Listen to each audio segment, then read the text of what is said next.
Welcome to the Trusted Podcast with your host, Blake Johnson.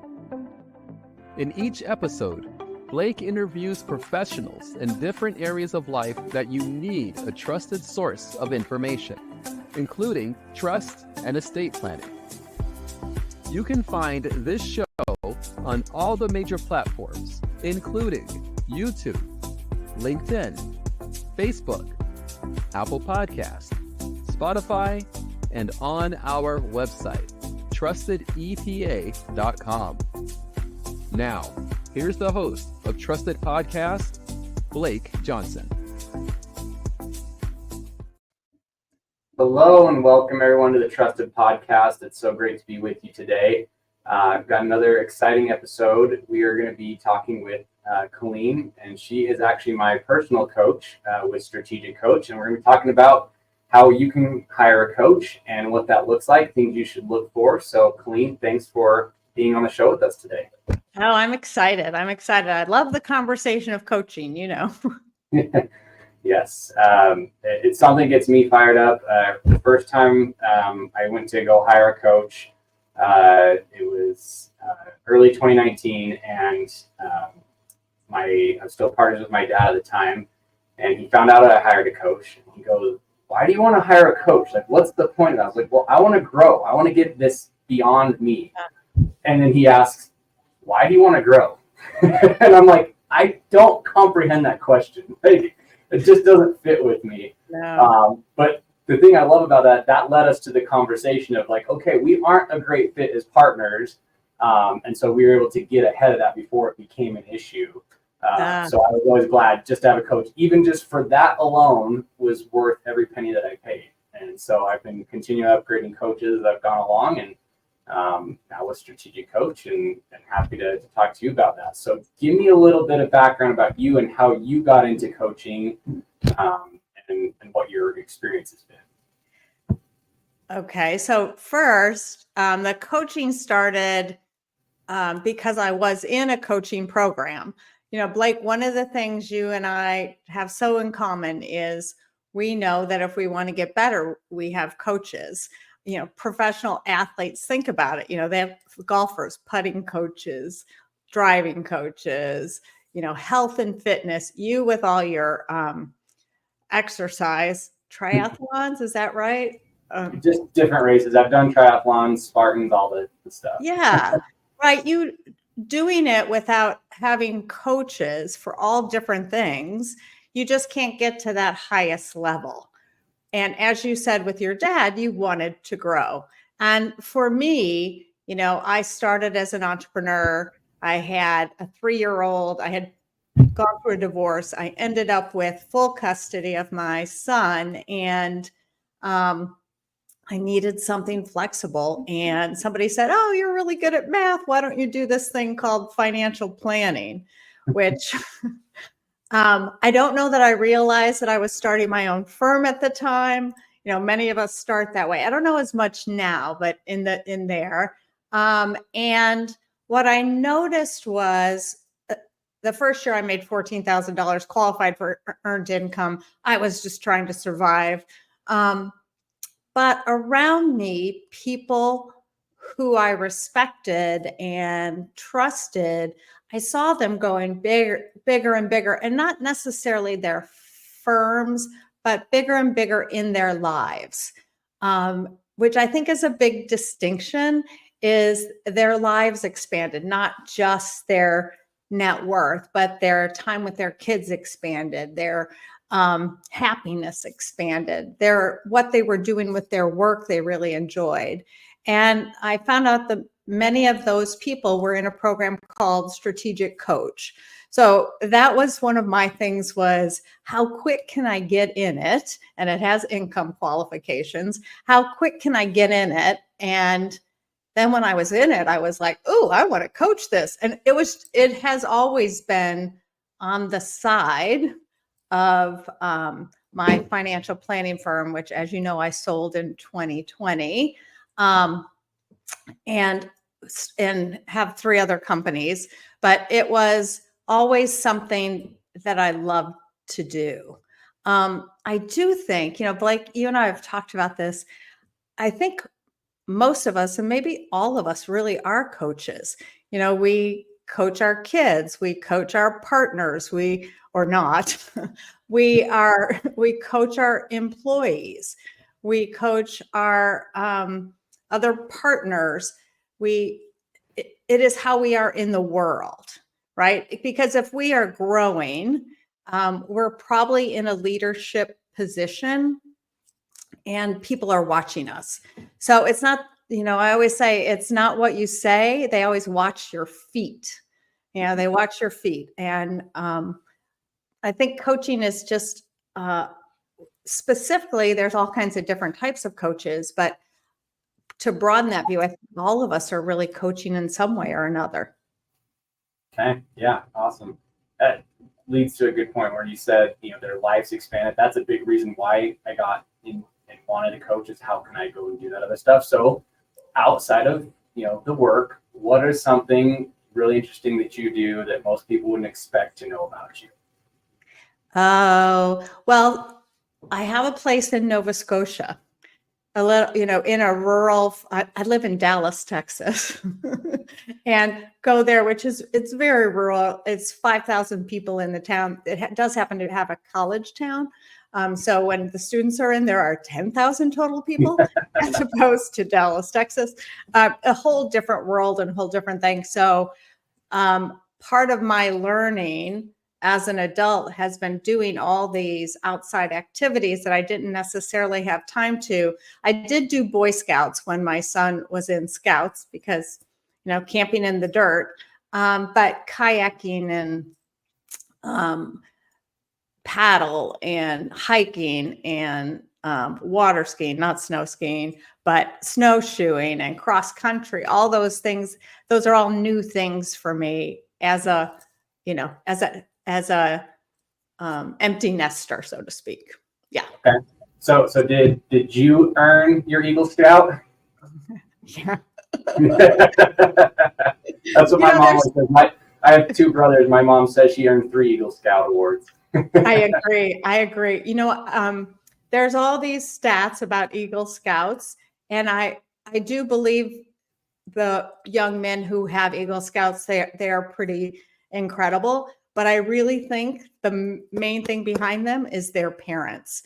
The ones who made Eagle Scout, every parent was involved, except for one whose father probably is going to win a Nobel Prize, and we just kind of encompassed that scout. But I do think it takes a lot, right?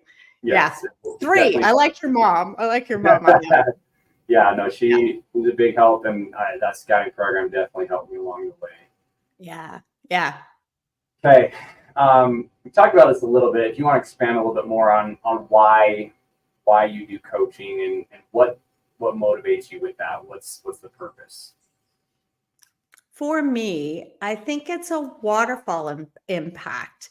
It is like, Blake, you being in the workshop with the other entrepreneurs that are in your workshop. Strategic Coach is an entrepreneurial coaching program, as I just said, for entrepreneurs. And so people from all industries are in the room. You're having these really rich conversations.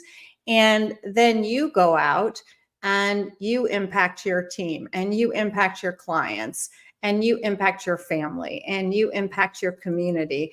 And I think that waterfall effect is pretty darn incredible. That's awesome. Yeah, it's never just affecting one person. Even if it just affects that person, that's going to affect their family and their kids and the next generation going forward. Yeah. And, there's different types of coaching, like individual one-on-one coaching, which, if you have a particular sport you're trying to do or a particular thing on your business you're trying to do, I actually really love the group coaching setting. I think it's really very transformative because it's not just my wisdom, knowledge, and expertise in the room. It's 40 entrepreneurs' wisdom, knowledge, and expertise. And the cross pollination and conversations and impact, like what you bring as this incredible estate attorney into a conversation with the guy who's a dentist who has a big dentist practice, and you think, well, that's not, but it is, and it impacts each other too. So I love that group coaching setting because of that, because as I said from the beginning, we're all coaches, and it really helps bring that all together. Yeah, there's been multiple times where I'm in a conversation with somebody else and they're just talking about what they're doing with their business, and it's like makes a light bulb go off, like, oh my gosh, that's what I needed to do or hear. Yeah. And it does. It's really nice to have that collective mind to help you with whatever your problems are. Right. And I think I'm really good at, and I've had a lot of experience, but put that aside. When you have 40 people who've been in this entrepreneurial space for so long, or however many are in the room that day, it's kind of magical. That's really cool. Yeah. All right, give me some myths or misunderstandings about coaching that you think trip people up with wanting to get a coach, or things that would keep them from getting started.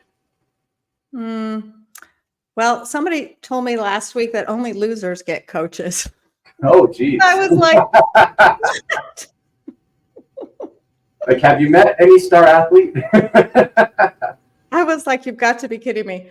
That they should be able to do it on their own. They need to just tough it out.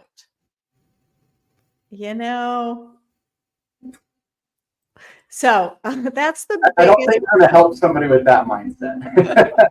No, that's the biggest misconception. I don't know. I don't know a lot of them, Blake. What do you think? Maybe address the question of, I'm not ready for a coach. I don't think I need one yet, or I'm not to an income standpoint where I could use one. So that could be true that you couldn't qualify. Like Strategic Coach has levels. You have to make, I don't know what, $200,000 or $500,000 a year. So that could be that you're not ready yet. And I would probably say that there's always coaching that you can find. There are videos. Some of my coaching that I'm loving right now are podcasts that I'm listening to where people are sharing. I mean, there's so much wisdom being shared. TED Talks, a TED Talk a day is some incredible coaching. So not ready yet. I think we're all ready for coaching. It is. And part of coaching is having that accountability and that help with clear vision about where you want to go. And if we want to go somewhere we haven't been before, having a coach is really helpful. So if we want to grow, we haven't been there before. Yeah, that makes a lot of sense. I think with coaching my kids in sports, it's like those. Yeah. Even that was a growing moment for me because my kids play lacrosse. I didn't play lacrosse growing up. Yeah. But I have a coaching minor. I coach a number of other sports, and so it's like, okay, I can do that. But at the same time, I went and talked to the guy that I was an assistant coach last year. He coached in college for lacrosse. Yeah. Hey, how can you help me with this? What things should I work on, and so on. So it's maybe people think of it as more of a mentorship, but at the same time, you still need that guidance and direction and other input, because somebody who's been there before or done different things gives you a whole different perspective. And more importantly, I think calls you on your BS. Absolutely. Absolutely. Calls you on your BS. And I think you made a good point of the coaches that you're working with. Are they being coached? Right? Are they learning? Like you learning lacrosse, being a coach, but okay, I'm going to take on lacrosse. You then have to be coached too, right? It's just, you can't come from, I know you don't know. You come from a place of curiosity, intentional curiosity. I think that's one thing with people who are coached is that intentional curiosity piece to learn and to grow. Okay. Yeah. Well, what what are the new kind of upcoming things in coaching, if any, or areas you see expanding? Or if there's none of that, how would you like to see the industry as a whole change? I believe that we're going to see more and more coaching. I believe more and more people, Dan Sullivan, the founder of Strategic Coach, saying coaching is the new, consulting for, languaging. So I think we're going to see more and more of that. And I think we've got to be careful about what kind of coach do you want? Like, I could never, there's coaches that are like, this is it. This is the only way, do it this way or not. I would have to leave the relationship because I can't be coached that way. It's very autocratic, right? And there's also laissez-faire coaches that are like, oh, Blake, you got to 70%. That's just really good. For most of us, that's not a kind of coach we want. We want somebody who said, okay, great, you got to 70%. What do we need to do next time to get that to the next level? Because you said this is what you want, right? So finding that collaborative coach, I think, is going to be critical in the future. It is for me. I don't want somebody yelling at me. I'm thinking about the financial services world where there are people that we all know. They're like, you have to do this and you can only do this and you can have to have this. And I'm like, all of us are different, right? Yeah. So what is it that we want? And so having a coach, rather, if it's in a setting like Strategic Coach where, we're all together a whole bunch with somebody leading, or a one-on-one coach, them helping you get really clear with your vision. Where are you now? We talk about this a lot. Where are you now and where do you want to be in your future? Whether it is in a sports or exercise or nutrition or your business. And as you know, I really believe in both short-term goals, like what's going to happen this quarter.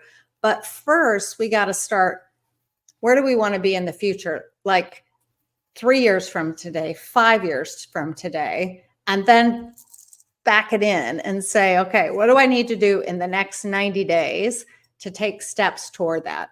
And how do I have that accountability with that? And then what do I need to do in the next 30 days?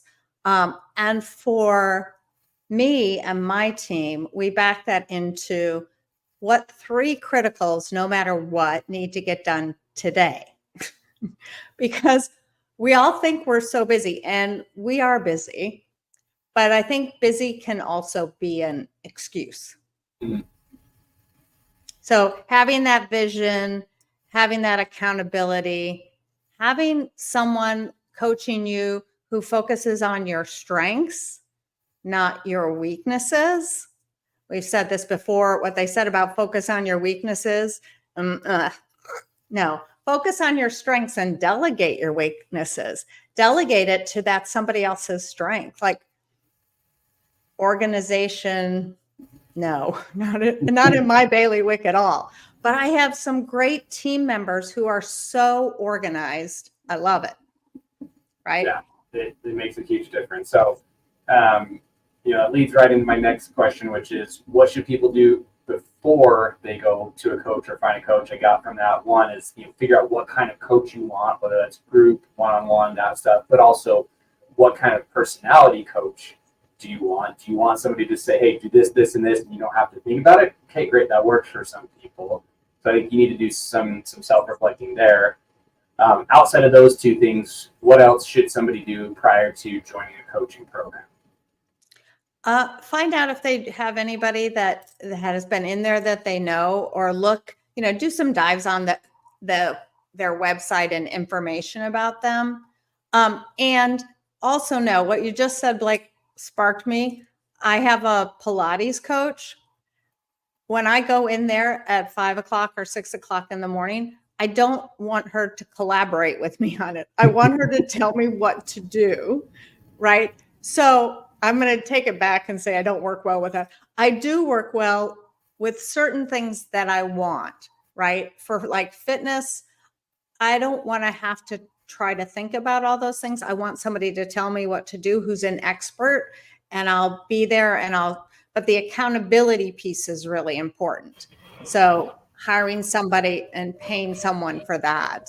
So each thing that you want some growth in and areas of growth, finding out what type of person or what type of thing. There are videos, right, that could be coaching programs, right? It depends upon what it is. Yeah, no, that makes sense. Yeah, I'm the same way with my workouts. It's like, hey, I'm rolling out of bed at 5 a.m. I don't have the capacity to think through a workout or whatever. I want to just look at, okay, this is exactly what I'm doing, and just go do it. And even better, my coach programs it so it shows up on my watch, and I just hit start workout, and then I go run, and it tells me how fast I need to run, for how long, and then what intervals, and it makes it really easy. But yeah, if someone tried to tell me how to run my business and say you can only do this, this, and this, and this, that wouldn't work. Right. So you might have different types of coaches for different things.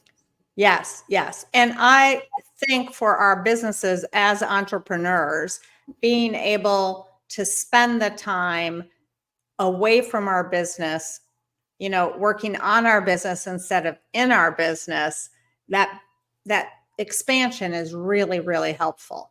So that's the thing. You and I know, and I am a coach, but I'm also in strategic coach. That's one thing, as I said, make sure your coaches are being coached. Are they walking the talk? So I love being able to get away and spend the whole day really thinking big about where I want to go next.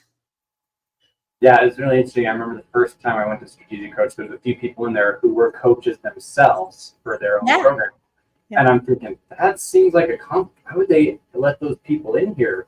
And then it made total sense. Like, well, they need to be coached too. And it's not competing. It's a completely different thing. Like, it totally makes sense now after being in the program. But yeah, I think that might be another problem people have is they think that it's all competitive, or they should know it all, or that kind of stuff.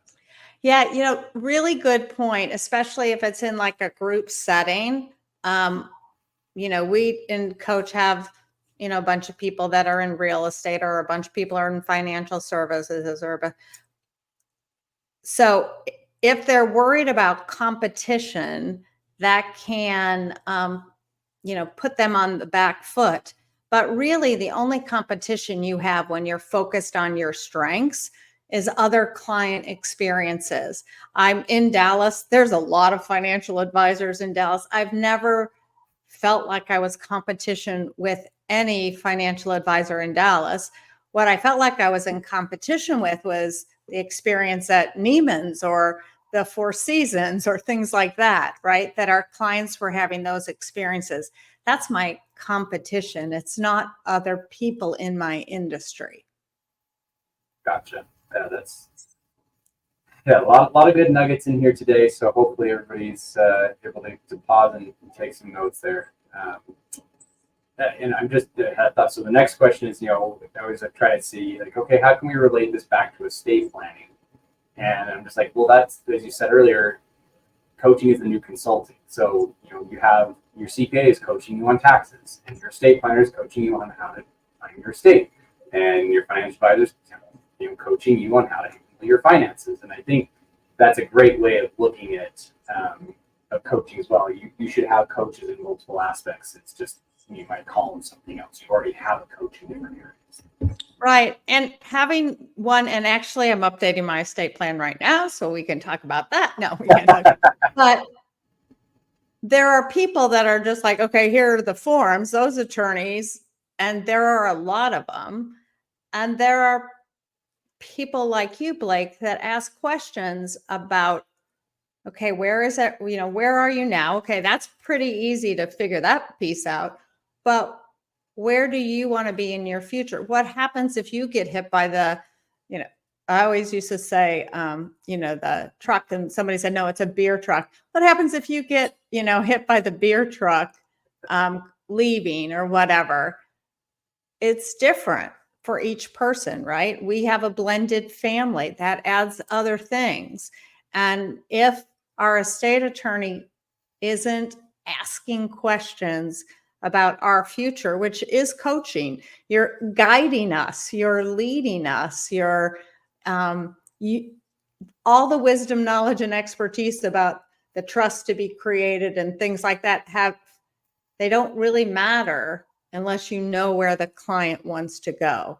And that piece is really important. And I don't find a lot of estate attorneys that ask those really important questions. Yeah, it is. It's all about asking questions. But I think the other thing is like, what's the family dynamic as well? Yeah.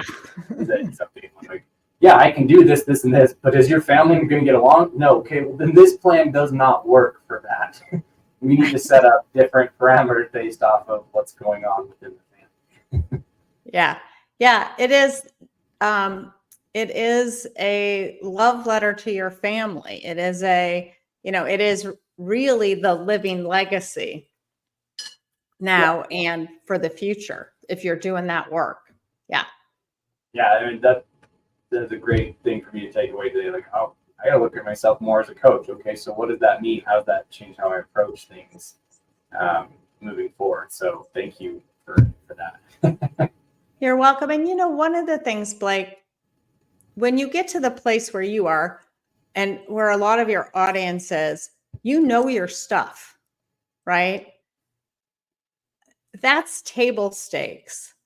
The question is, how do you make all that wisdom simple? How do you make that complex simple? And how do you ask those questions to really support the coaching and the conversation that your clients need? And the clients are individuals, families, friends, charities, all those different people that you work with, right? Yeah, all your wisdom is table stakes, which is really important.